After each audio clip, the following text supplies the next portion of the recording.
So I am Kathy Benner. This is the Happy House Hunters. We've got David and Tammy with us. They are part of our Happy House Hunters group. And Kyle is my co-mod on the Happy House Hunters, along with Christy Hawkins. I don't see Christy in the audience yet, so I'll keep an eye out for that, for her. And tonight we're talking about filling. Now we start every year and in January, and we go through the 6 F's of real estate. And then in July, we start over. So we're coming to a close, getting ready to start over again in January. And the topic is the same, but the conversation always varies because we bring different experiences into the conversation. We bring different speakers into the conversation. And so the conversation does vary. But we start with finding how to find those deals, how to find the real estate deals that you're looking for. And Kyle helps us with that. He's a licensed realtor and he gets us into all of these great properties and he helps us find those deals. Then we talk about how to fund. That's the second F of the 6 F's, how to fund the deal. Then of course we have to fix it. Once we find it and fund it, then we have to fix it, whatever's wrong with it. And that's kind of where we're going to start tonight with, right after we get the fixing part done. And then we can either flip it or we can fill it.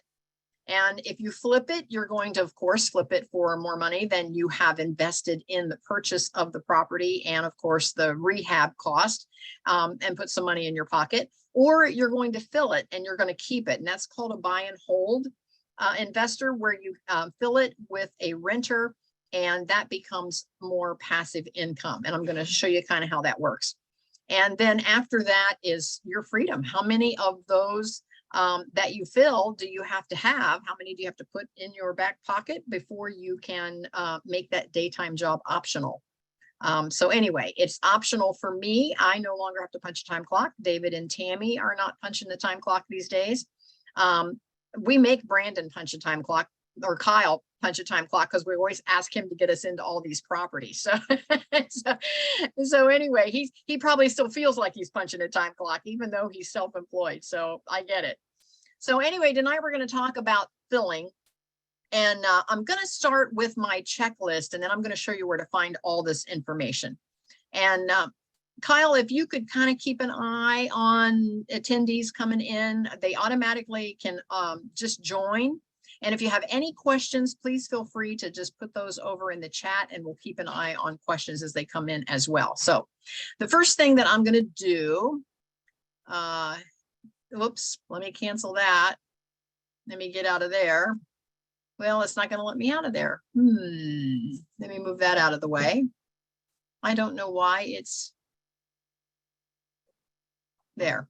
All right, here we go. Now, can everybody see my screen? Yes. Okay, so the first thing, and this is just on a Google Doc, I just made this checklist and I'm going to go through the checklist. And then if anyone has any questions, and I no longer can see the chat. Kyle, can you see the chat? I pulled the chat up also, Kathy, so I'll try to.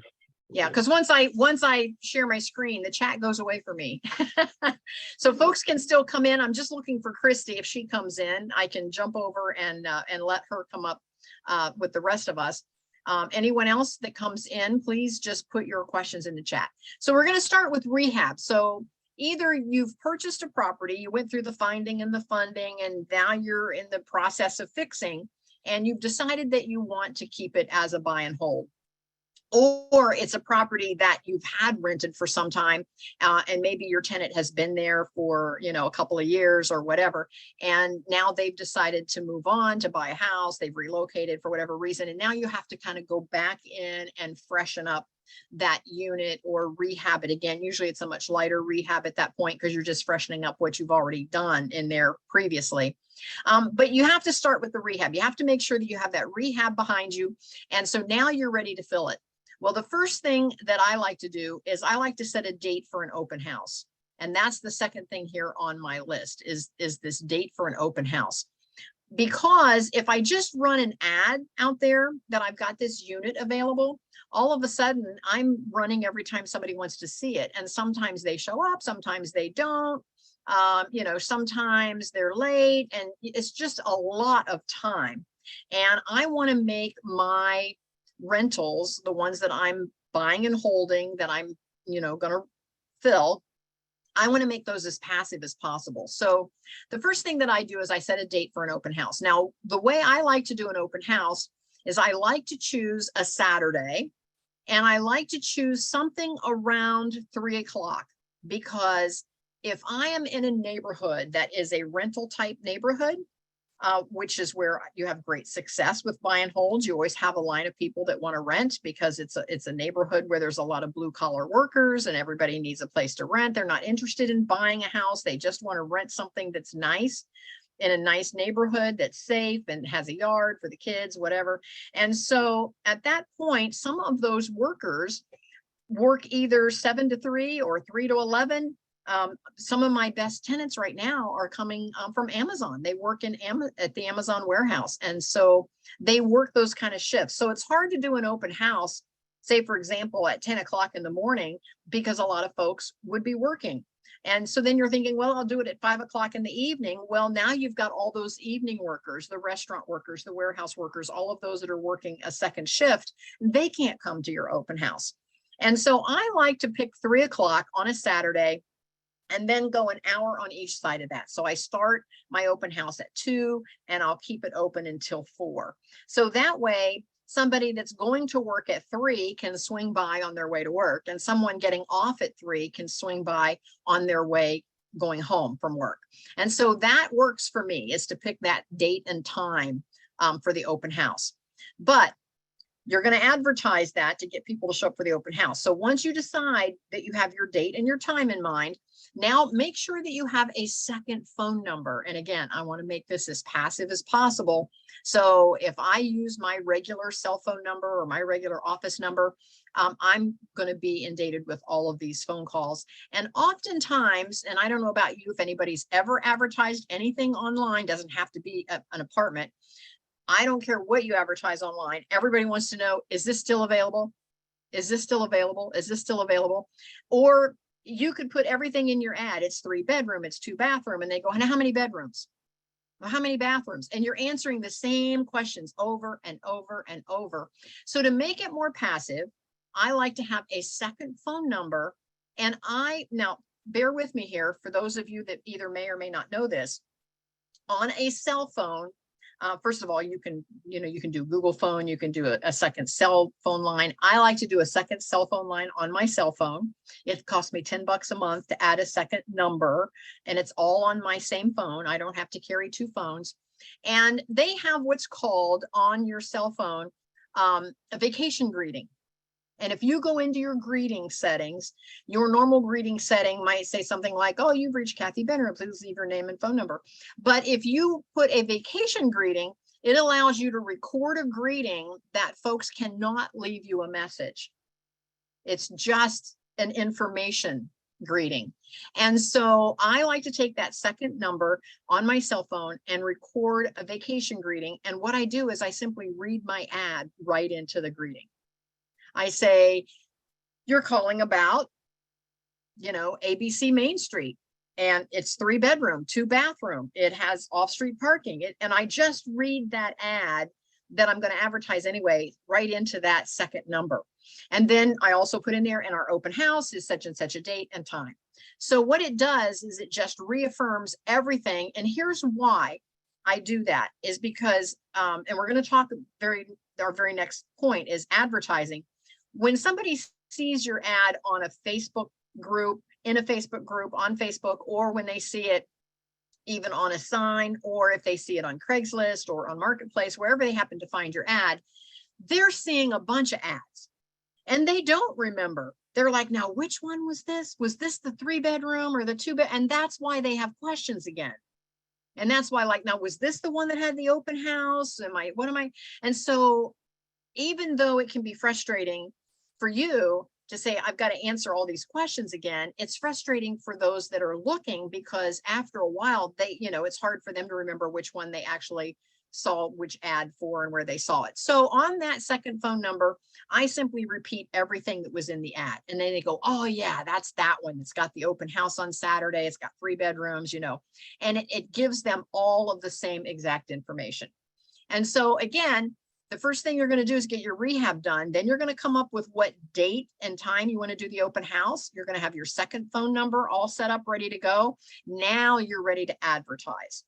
And so at that point, I personally like to use Craigslist. And the reason that I like Craigslist is I like the template on Craigslist. For those of you that have used Craigslist, it's a great template for a rental property. You can put your pictures there. You can put your description there. It's got a map. You can put when your open house is. You can put all that information, and then all you need to do is keep that link, that URL. And I'm sharing my screen right now. So this, for those of you that either do or don't know, this is your URL right up here.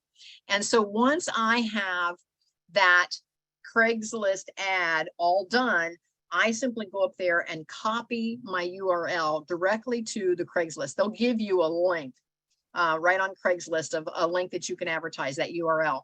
Take that URL, and then that's the URL that you want to take over to Facebook or over to Instagram. That's the URL that you want to advertise, is the one directly back to your Craigslist ad.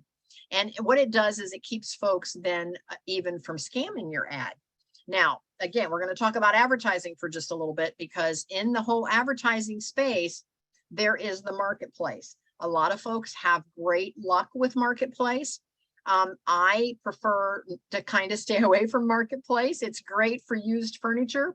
It's great for maybe a car that you're looking for, but I'm telling you what, there are so many scammers out there that as soon as I put my link and filled out a marketplace that I had a rental, the first thing that happened is I got 500, is this still available?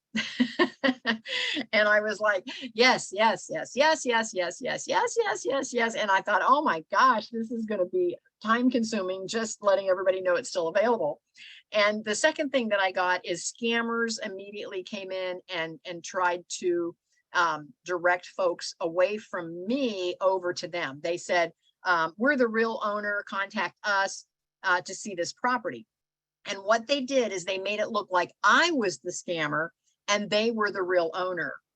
And so when you've got folks out there that maybe haven't even shopped for an apartment for a while, and they don't know that, they don't know who they're talking to. And what the scammers are doing is they're saying, they're painting this poor luck story, saying, I'm out of town, you know, my wife passed away and I'm out of town and I can't be there and I need to get this house rented. So if you'll send me a deposit and the first month's rent, you know, I'll make arrangements for you to get the key. And people are falling for that.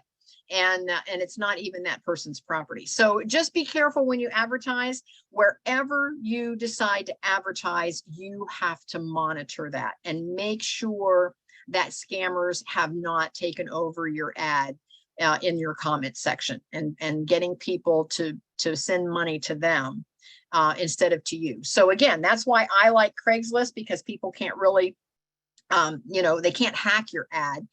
They can make comments, but they can't hack your ad. They can make comments all over Facebook though. So just make sure you monitor wherever you advertise. Just make sure you monitor that. Now, at the end of the day, I find that I get just as much luck on putting a sign out front. And I don't know about you, but whenever I'm looking for a place back in the day when I was renting and I would think, okay, I need to find a place to rent, I oftentimes would drive around the neighborhood that I wanted to kind of live in and see if there were anything available. And don't underestimate that. I still have gotten some really great renters just from having a sign in the yard. So don't underestimate, you know, just putting out a sign. So now once you advertise, now folks are coming to your open house. And so now the next question here on an application is, what are you going to do with your application? Are you going to charge an application fee? Now, if you're paying to have a background check done, you know, if you're paying a service to do that, and there's hundreds of them out there that you can use, then yes, you're probably going to have an application fee, because either you're going to have this prospective tenant give you the fee so that you can, you know, hook them up with this background check, or you're going to have them go directly to the background check application or folks and pay there. But there is going to be some sort of a fee, and you need to disclose that. because not everybody is going to want to pay a fee, you know, because you get the lookers, you know, and I get that. If I'm out looking at 5 different units on a Saturday afternoon, I probably am not going to want to pay 5 application fees. So I personally don't charge an application fee.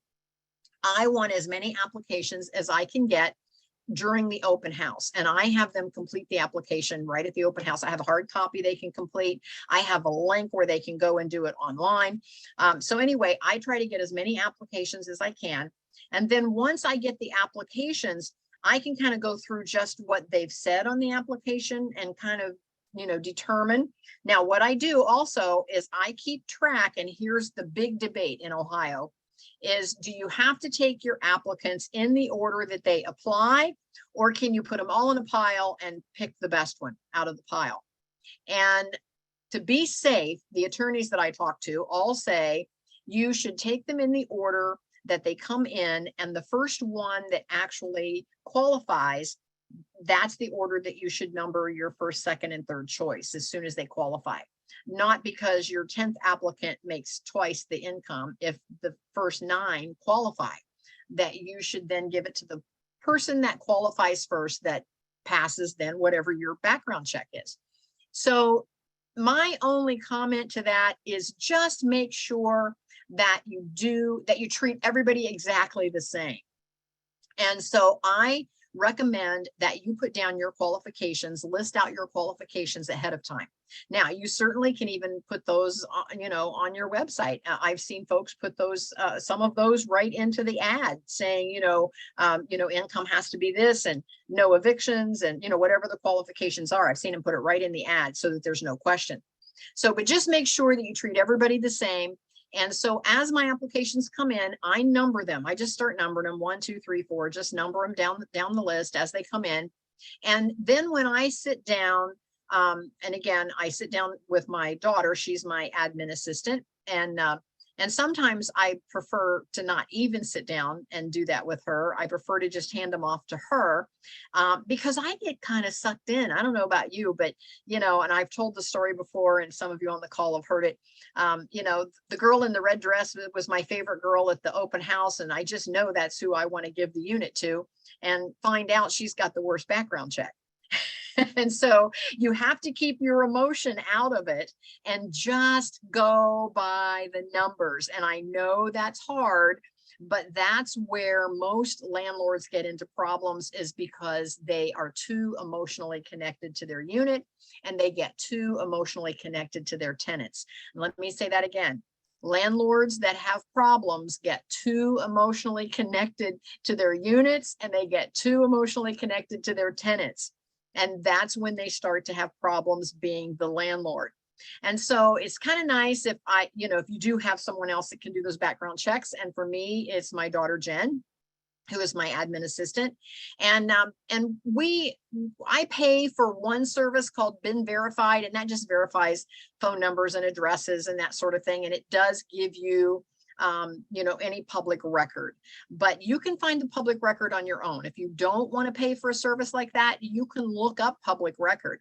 And so on my application, I do ask for 3 addresses back, like where did you live the last 3 places, because they may have moved in from another city or even from another state. Maybe last year they lived in Kentucky or West Virginia or Pennsylvania. And so what happens is then you can actually check that public record.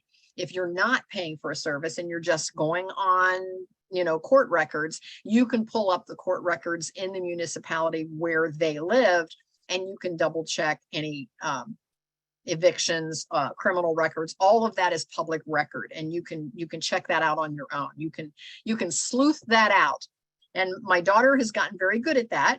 And so she then, if she sees that somebody has been divorced, she'll even circle back around and she'll ask, because especially if there's minor children involved, she'll ask the dad's name, and she'll even sleuth him out, because we know that he's going to be there picking up the kids, dropping off the kids.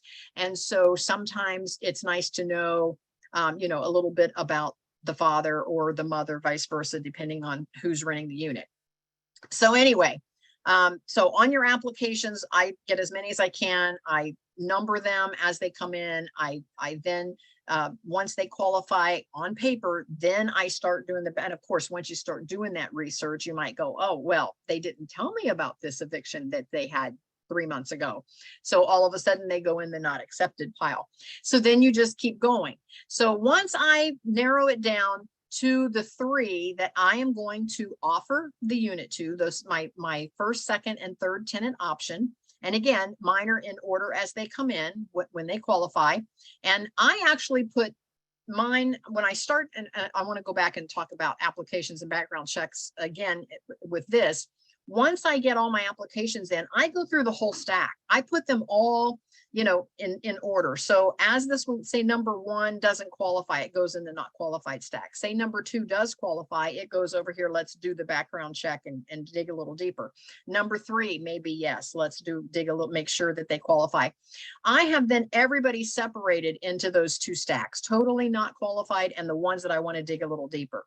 Now, once I dig a little deeper, some of those end up going over to the not qualified stack, to where now everybody in this other stack qualifies, and they're in the order that the applications came in. And I might have 8 out of everyone that applied during that open house that are qualified. So now I start again in the order they come in with my first, second, third. I've never had to go past 3 for somebody to take the offer, because at that point now I'm ready to offer the unit. And so I might offer it to number 1 and they go, oh, we just signed a lease just this morning. We didn't think you were going to call. Sorry about that. All right. So then I go to number 2 and they might go, oh, we were ready, but now we just found out that, my husband's parents are going to let us have their house. And we didn't know that that was even a possibility. So now I go on to number 3. I've never had to go past 3, but in my example, I have 8 that qualify. I can just keep going. And at some point, one of those is going to say yes, because those folks all came to that open house. They were all looking for a place to move to. And so at some point, I seriously doubt I would go through all 8 and not have a yes. But oftentimes, and in my situation, I've always had a yes within the first 3. So that at that point, you're going to offer the unit, you're going to get your yes, and then you have to decide your move-in date. Okay, when do they need the unit? How soon do they need the unit? And if you've got any last minute things you need to tidy up, now's the time to do that. But even if they're not going to move in, say for 4 or 5 days, maybe a week or 2, depending on what the conversation has been, I'm still going to get together and sign a lease with them. I'm going to sign that lease and get the unit kind of tied up, if you will. That way I can take it off the market and I can get rid of all of those. Is it still available? Is it still available? Get rid of all of that craziness. And so I'm going to get the lease signed and I'm going to collect the first month and the deposit when I get the lease signed. And I always ask them, believe it or not, right up front, I ask them to bring cash. Nothing like good old hard cash. Because oftentimes I don't have a lot of time in between the fact that I have the open house, I've done the background check, I've done the applications, the background check. I'm now getting ready to sign a lease. Sometimes that all happens within the same weekend. If I do an open house on Saturday and then, I get together with Jennifer Saturday evening and we run the background checks, by Sunday, I might be ready to offer the unit. And by Sunday night, I might be ready, to sign the lease. And they say, well, I need, can we move in this week? And if I've got the unit rehabbed and ready to go, I'm going to say, sure, because the sooner they're in there, the sooner I'm making cash flow on that unit. And so oftentimes I will collect the first month and deposit in cash because I haven't had time to even get into the office and set them up for the payment process. Now, again, for those of you that know me, know that I like to use an online software program, and the one I've chosen is Inago, but there are several out there that you can choose where you can actually set up to even do the lease signing right through the program. You can do the collecting of the rent, the deposit, and everything right through the program. And if you've got that set up where you can make that happen in the time frame, then by all means do that. Now, for me, I get the tenant nailed down, so to speak, get the lease signed, get the first month's rent and deposit, and then I circle back into the office and I set up the future payment process in the Inago. And I then at that point, I can upload the lease in there that they've signed, because I still do a paper copy. I can do all of that and get everything into Inago.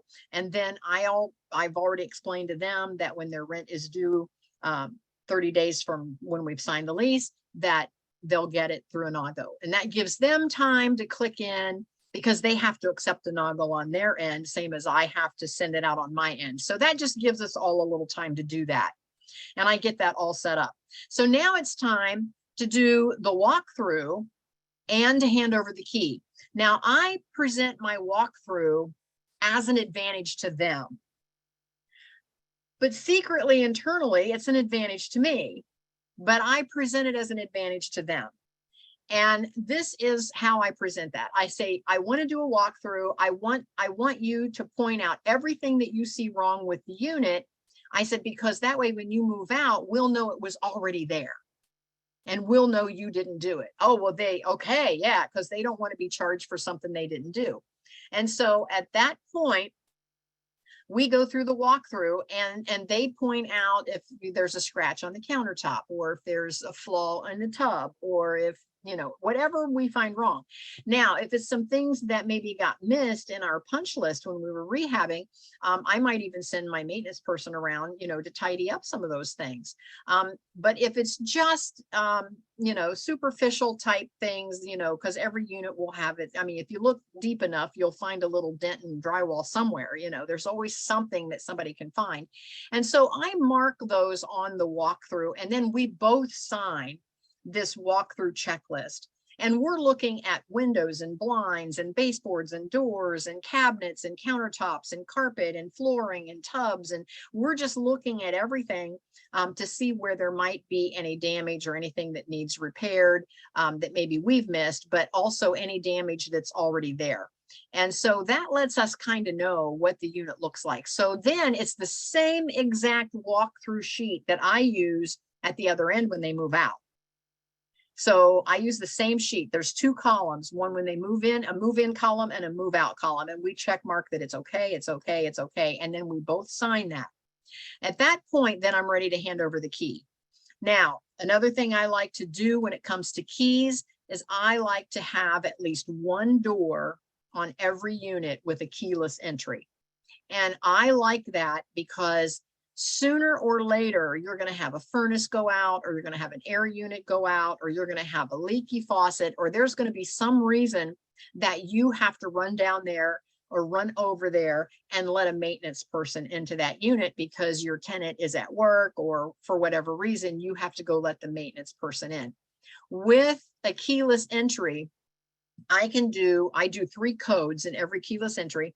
I do my owner's code, which is the same in every single keyless entry that I have. That way I only have to remember one set of numbers for everything. And then I have a maintenance code, and then I have the tenant code. And that way, if I choose to change that maintenance code, I can do that. That way, if I have a maintenance person that I go, I don't think I want him to have access to my unit in the future, I can always just go change that one code if I want to. But that way, the tenant has their own code, I have my own owner's code, and then I have a maintenance code. And that has come in handy more than once when I've had a situation of a leaky faucet or a furnace that needed to be looked at. And the person is like, I'm at work, but tell them to go on in. Okay, well, the only way to tell the maintenance person to go on in is if I drive to wherever this unit is and let them in. So I really like the fact that I do at least one door on a keyless entry. So at that point, once we set what the code is going to be for the tenant, and I let them know we won't enter their unit without a 24-hour notice, or unless it's an emergency, or unless they call us and tell us that there's a maintenance issue and they give us permission. So they know that there is a keyless entry on there, and they get to tell me what 4-digit code they want so that they can remember their code as well. Now, I will say before I leave the conversation about the keyless entry, I go twice a year to every single unit and change furnace filters, change batteries in smoke detectors and carbon monoxide detectors, and change batteries in those keyless entries. And so that is on our schedule. And so to keep it easy, we do it the week that the time changes. That way we kind of just remember that that's the week we do that. So we do it every spring and every fall. So guess what's coming up here in the next couple of weeks is that we're going through all of our units. We're going to get some eyes in there. We're going to actually change out furnace filters, change out batteries and smoke detectors, carbon monoxide detectors, and keyless entry doors. And so everything's going to be nice and fresh and ready to go for another 6 months. Now, we recommend that the tenant change the filters as well, but oftentimes they don't. So we're at least getting to see it right at the beginning of heating season and at the beginning of air conditioning season. We're getting to see those furnace filters, which keeps our furnaces and our air units running a lot better as well. So with that said, I want to move on now to welcome gift. So I always leave my new tenant a little welcome gift. And it's been different things over the years, but if they're coffee drinkers, one of my favorite is to just bring them just a standard kind of, not a Keurig or anything real expensive, but just a standard coffee pot with some, you know, a $10 coffee pot, a full 12-cup coffee pot with some coffees and creamers and just a little gift basket as a welcome gift. But I've had folks that have moved in around Christmas time, and you know, and I kind of in conversation, I go, "Oh, are you guys coffee drinkers?" And they're like, "No, not so much, not so much."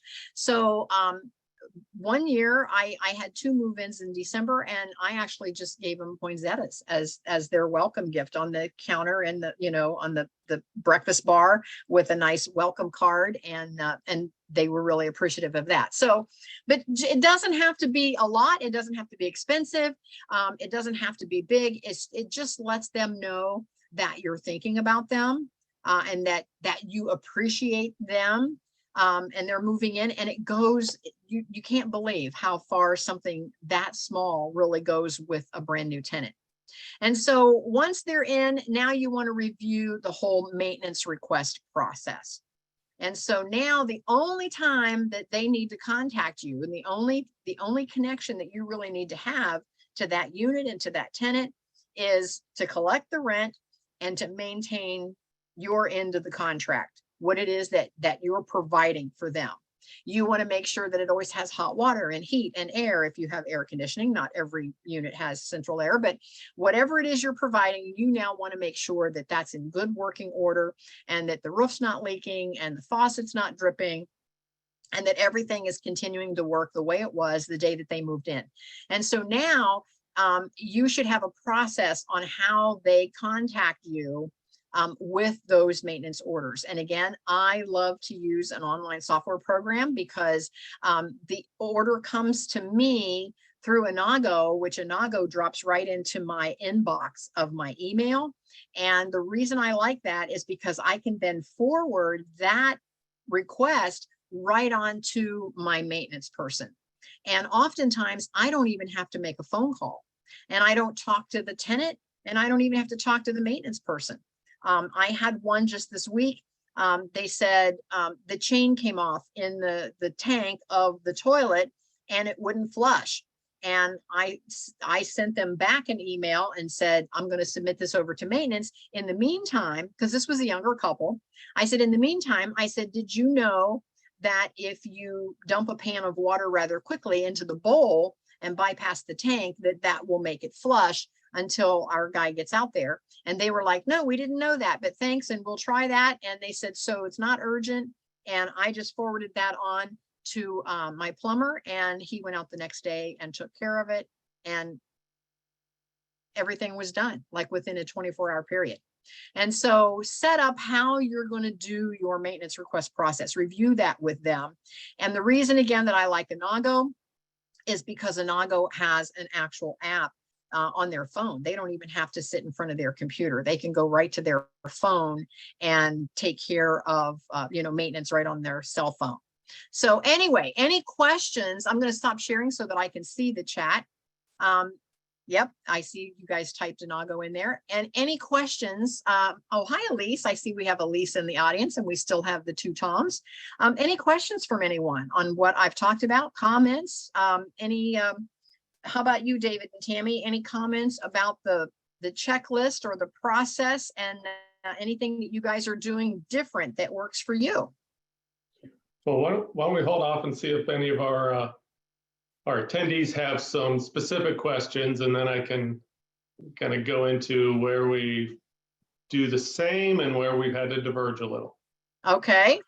Any questions from anyone? Just put that in the chat.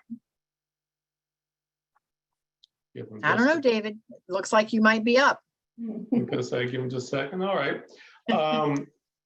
So, going through your work list, interesting, or your checklist there. At the very beginning, we actually, because we attended one of these filling meetings, went straight to Craigslist, and it immediately failed for us. Like within 24 hours, our ad got banned, and no one was able to figure out why. And it was just, we haven't been back to Craigslist. We actually went to Marketplace, and the 2 units that we've had to fill filled from Marketplace. We shared that Marketplace link on local Okay. groups. So I shared it. This one was in Lancaster, Ohio. So we did share it on the local Lancaster group. Well, interesting. I have never had a Craigslist ad fail. And I remember when that happened to you guys. And I remember Tammy and I talked about it. And I even looked at your ad and I could not see what it was that would have caused it to fail. I never did figure that out either. Yeah, So, me either. we did a little research, and apparently, it's kind of a hack out there. Is you can, if you want to, knock somebody else's ad off so that yours is, more visible, you just complain about it, and it's real easy to get them knocked off and really hard to get them back on. Interesting. Elise just made a comment. She says, I'm awful at welcome gifts. She said, but my tenants loved my Dollar Tree basket. Oh, I love that. And again, you could do a Dollar Tree basket, my daughter, Jennifer, again, my admin, she'll oftentimes go to Dollar Tree to get the actual basket and the shrink wrap to, for me to make my gift basket. We don't always buy the gift there, but she does buy the basket and the shrink wrap for the basket at Dollar Tree. So I get that. Yeah. Any other comments from Tammy? Go ahead. We also differ from you in that we accept electronic applications. So our application is in Inago, and after we've shown a unit, we ask people to submit an application. We don't charge an application fee, and then I do my own initial background check. And if they qualify, then I go back into Inago, and there's a way to market, telling them that you want them to do the official background check that they get charged for. So then Inago will run a background check on them for whatever the fee is that Inago charges. Now, and now you guys put that in your ad that there is that fee. Yes. If they are accepted. Right. Okay. It says no application fee, but a background check will be charged if we need a background check from you. Okay. And then also our leases are electronic. So then we send them via email a link to the lease to have it signed electronically. Okay. And then we just meet them to do the walkthrough and to hand over the keys. Very good. And another benefit that we found with having the application actually in Inago is that means you talked about, accepting the cash for that first month and security deposit to speed things up. Well, since they have submitted their application in Inago, they've already created that account. So at that point, I see. they can still pay that first month and security deposit through Inago without slowing down the process. Okay. Elise says again, she said, saw that, Tammy, that she could do that. She said, I've been thinking about starting without the application fee until the app looks good, and then go ahead and do that. But the application fee for you is actually for the background check. Yeah. Yes. Okay. Good. Yeah, Good. Yeah, I don't charge an application fee. I get their applications and I review them. And if it's somebody that looks promising, then I click a couple buttons and it sends them an email that says, go to this link and fill out the background check information, and Anago will charge you $40, I think it is. Okay, so they just go direct. They're not even going Yeah. through you. They Yeah. don't go through me. Yes, yes.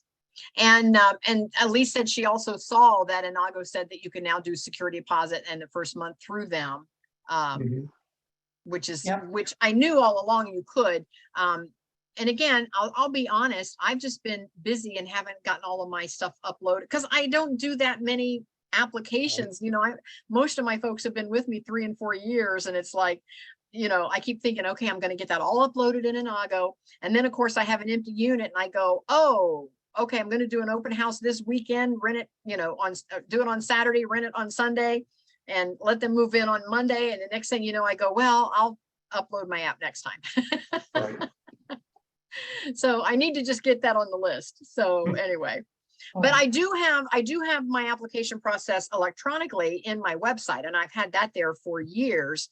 And so I do get a lot of folks. As a matter of fact, when I put it on Marketplace, I oftentimes will get 10 or 20 applications through Marketplace of folks that haven't even come to the open house yet.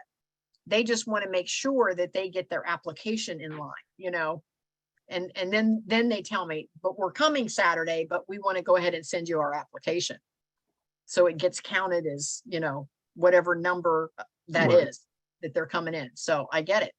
And then also on ours, we self-manage most of our properties, and we do everything you do, and we go first application, you know, first qualified applicant. But the most recent property that we bought, we're going to try out a property manager for, and they actually have a grid with weighted Criteria. for their applicants. That's right. Okay. So that way, you know, depending on what it is, whether it's the amount of money you make or the criminal charges you have in the past and how far back they go, they weight those things. And that is a way, they do obviously do it for every applicant, but because they consistently do it, that is a defendable way for them to pick the most qualified applicant rather than the first qualified applicant. And so far in Ohio, you can do it either way, as long as you do it the same Right, to everyone that's applying. right. I just wanted to throw that out there because I know most of us do that are in your group do first qualified applicant, but there is a way if you want to set up your processes to do it the other way. And since it's a management company, they do a lot more applications and they have, you know, more infrastructure built around this process. So yeah, as you talk about how often you do it, I know we're discussing our process that we used, well over a year ago because we haven't had to since. So yes, it's of minimal value to try to make this any more complicated. But for the management company who does a lot of it, then of course, you know. And if we reached the point where we had that volume and we were reviewing a ton of applicants every single month, then our systems would change as well. We would get more proficient in those systems. Elise said that she's starting to move away from a true open house. She's having more people show up if she tries to schedule 2 to 4 folks at a time to tour the house in 15-minute blocks. And again, I prefer to do the open only because I've had such great success with the open house. I suppose, and again, I don't know what the market is right now. I haven't had an open or available unit for a while. So I'm not sure what the market is, but the last one I had over 100 people that, you know, wanted the unit. And so it was like, oh, I didn't want to stretch that out for 3 or 4 weeks showing that unit over and over and over again. And so I was able to zero in and make an offer. And of course, my first person I offered it to took it, and, you know, and it was off the market that fast. But I suppose if you wanted to do it, this would probably be my second choice, would be to show it to more than one couple or more than one person at a time in 15-minute blocks. But again, I would try to keep it all the same weekend, so I didn't spread it out. She said her first 2 open houses, 1 person each. Oh, and they stole her candle. Just the wax part, they left the glass. That's odd. It was a nice Oh, candle. wow. Smelled Yeah. good. Wow. Yeah. Go back to the dollar store. That's funny. That's funny that they stole her candle. So a little side note on that, with folks that steal things, which I don't run into often, but of course, that always happens from, oh, it was a Bath and Body. Oh, that's why. But I have a gal that I had beauty salons for years, for those that know me, for 25 years. I had 5 salons. And the one, I had a gal who was an owner, and she said when she owned her salon, she had these little votives in the bathroom of her salon. And she said every week, and she did the ladies that would come in every week and get their hair done. I'll call them the little ladies, the little older ladies, and every week they'd get their hair set. Anyway, she had the mayor's wife and the police chief's wife. The mayor's wife and the police chief's wife would come in kind of back to back from each other. And she said, and every week when they would leave, her votives would be missing in the bathroom. And this went on for so long. And she was thinking, it's a votive. I mean, she probably got hers from the dollar store. She's like, really? You can't like swing by the dollar store and pick up some votives? You have to steal mine out of my bathroom of the salon. So she decided this was her plan. So as these 2 ladies came in to get their hair done, she whispered to both of them. She said, someone's taken my votives. And today I'm going to find out who. And then when the second lady came in, she said, someone's taken my votives, and today I'm going to find out who. She said they never disappeared after that. Now, she never figured out which one it was, because it was the only 2 people she told that to was the 2 people that she suspected. So she never did figure out which one of the 2, but it did stop when she said that. And she didn't accuse them. She just said that somebody's been taking them and she was going to find out. So I just thought that was a cute story, because obviously neither one of those ladies needed to steal votives. So what makes somebody steal something like that? I have no idea. I have no clue. So sorry about that. Taking a bathroom votive, I guess. Yes. So again, it's like taking a candle from an open house. I have no idea, why that even enters somebody's mind. But anyway. So any other questions or comments? Elise, thanks for all your comments. I really like the idea of having the keyless entry. That's pretty brilliant. It does work for me, and more than one time it has saved the day, because again, my biggest why in having buy and hold properties is that Mark and I, we want to retire. We want it to be passive income. We want to travel more. And it's always when we get on the plane and we fly out of state, about the time we're landing in Florida, is when I get an Inago request that says, my furnace isn't working. And then I'm like, oh, we're all the way in Florida. We just got here. And so I just know that I've got that keyless entry on the house, and I can call my HVAC guy. And then of course I let my tenant know who's coming, and then he can get in even if they're at work. But I oftentimes, especially with Inago doing my maintenance, is in the Inago request, there's a way that they can give us permission to enter right in the request. And so that way, when I forward it on to my maintenance person already has the permission to enter the unit, even if the tenant isn't home. And then they've got the maintenance code, and so they can take care of it. So it works really well. So I saw Tom C had an interesting question, and we actually have a little story that goes along with him. He's asking, because he's working on a multifamily unit, asking about showing the one that's done while still working on the other. And we were in exactly that same situation 18 or so months ago now.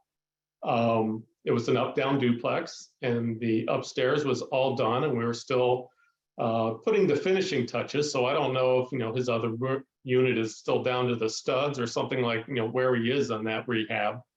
But yeah, the downstairs unit was still a couple weeks away.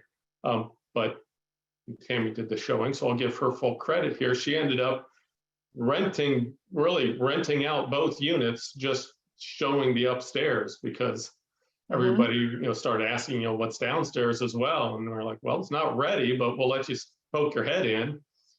Ended up with, renting them both out before the downstairs was done.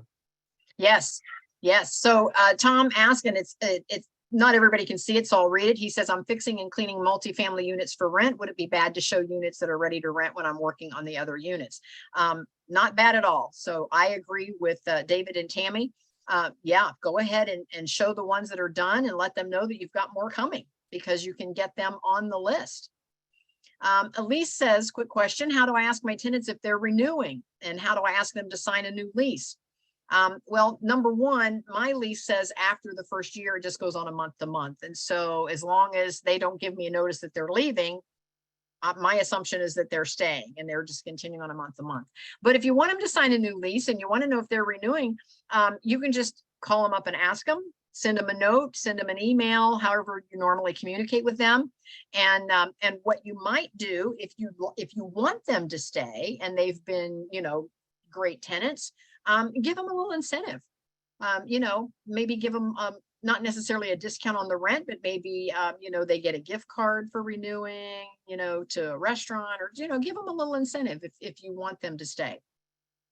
And then she says, same here, side by side duplex, and people will see the one side and want the other.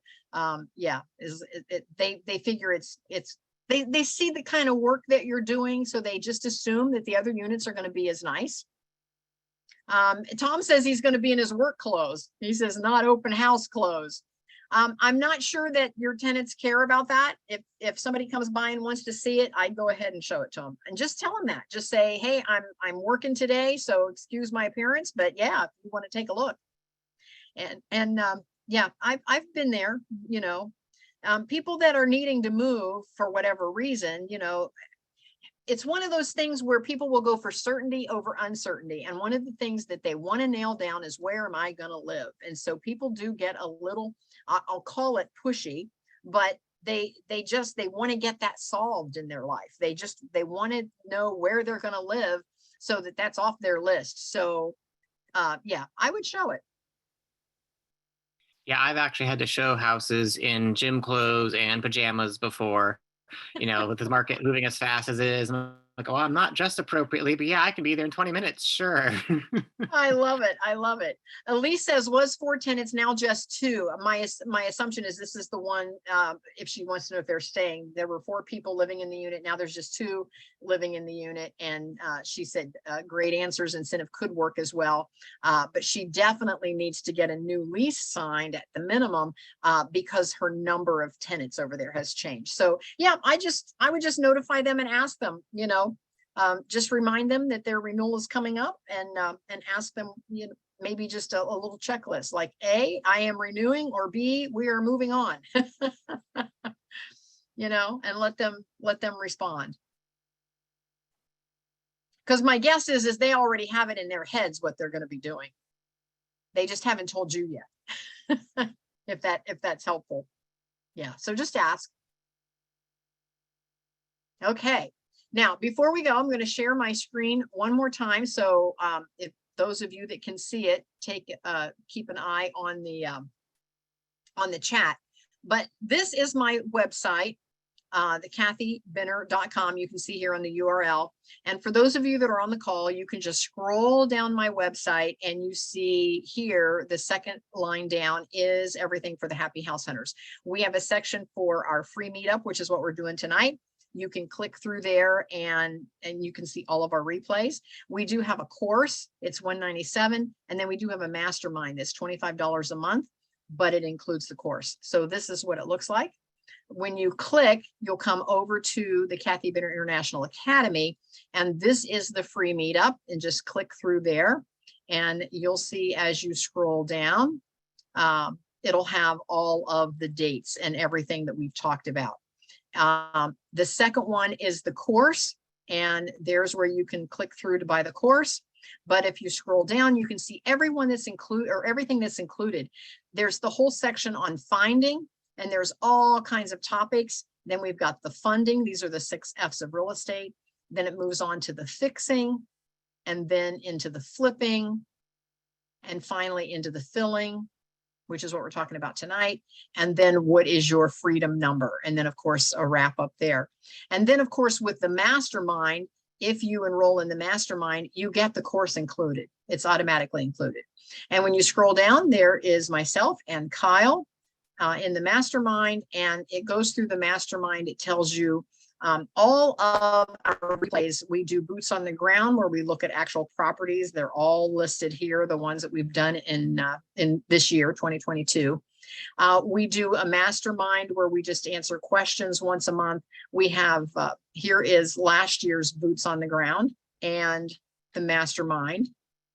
And so as you scroll down past all of that, there has been a couple of boot camps, and here's where we did start to finish on McAllister Avenue, and you can see this whole rehab take place. And then we did a landlord boot camp, and you can go through that boot camp if you want. But then we have all the forms that you might need. We have everything from checklists to public records to sample lease agreements. All of that is in the mastermind. And then we have independent contractor resources. If you need carpet cleaning or a basement repair or a concrete contractor or, drain clogs or a general contractor. So there's all kinds, and we're adding to this every month. So feel free to join through if you're interested in that. And here is the course, which is the exact course that you can purchase on its own, but it comes with the actual mastermind. And then, of course, this was my checklist, and I will put a copy of that in with this replay as well. So just wanted to let everybody know where to find information if you were interested in additional information.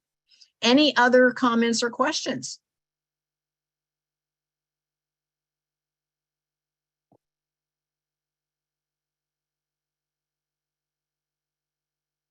David, did you have something you wanted to say?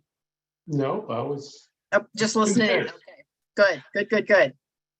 All right, well, we are coming up on the hour, so I just want to say thank you, everyone, for tapping in this evening. And again, just go to kathybinner.com if you're interested in any of the replays. This will be uploaded, if not tonight, in the morning, sometime later tonight or in the morning. I'll get it uploaded into the free section if anyone is interested, or if you want a copy of the checklist, I'll put all of that in that same area where the free recording is for this replay. Kyle, tell the group a little bit about you and how folks can connect with you before we go. Yeah, Kyle Brandon, real estate agent here for 10 years, been working with Kathy and the Happy House Hunters for about 5 or 6. You can reach me at kyle.brandon@exprealty.net. Also, you can just Facebook stalk me, Kyle Brandon Realtor on Facebook. And my phone number I will put into the chat for everyone to have as well. Perfect. Very good. I think I've got a bio page on kathybinner.com somewhere too. Yes, you do. When you click through on the mastermind, your bio and connect information is there as well.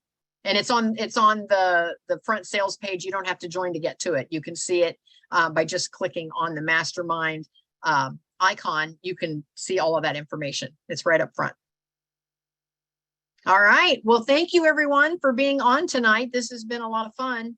And yeah, I have to stay on top of my game with you guys. This is the shakers and movers in this group. So I got to stay on top of my game. You guys are out there making it happen. Trying. Thank you, Yes. Kathy. Yes. So anyhow, we are off. Mark and I are leaving tomorrow. I think David and Tammy might be on their way Thursday, but we are headed to Cincinnati for the big conference. And so if you don't know anything about it, it's the OREIA. I have to get that in the correct order. The Ohio Real Estate Investors Association.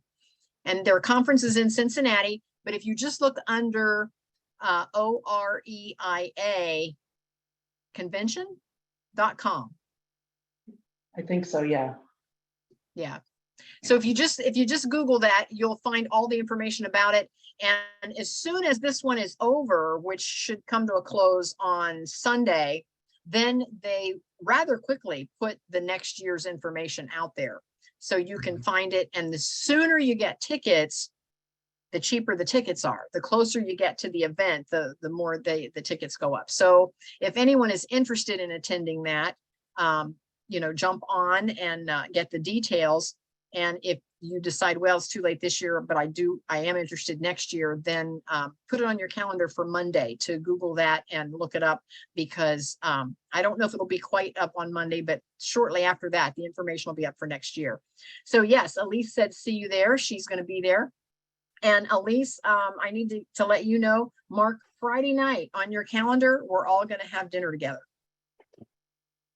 So mark your calendar for Friday night, and but we'll see you there. We'll tell you all about it, but mark your calendar. All right. Okay, guys, we'll see everybody later. And for some of you, I will see you in Cincinnati. All right, See you there. All right. Bye. Bye.